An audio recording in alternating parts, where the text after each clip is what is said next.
Blurring the lines, understanding the phrase. Hello, everyone, welcome back to our channel. Today, we're diving into a fascinating English phrase, blur the lines. This expression is widely used in various contexts, and understanding it can really enhance your English comprehension. So, let's get started and explore what it means to blur the lines.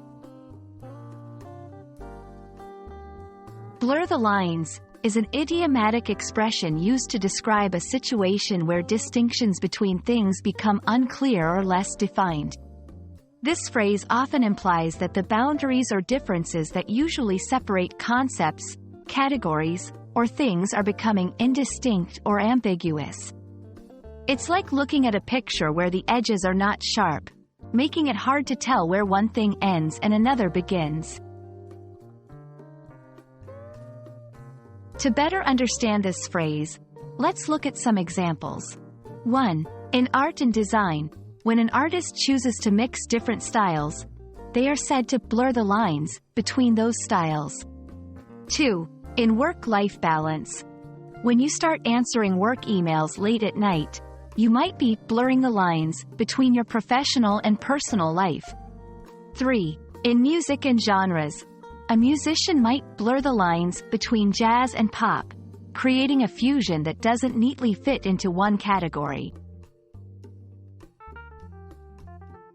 Now that you know what it means, let's practice using it.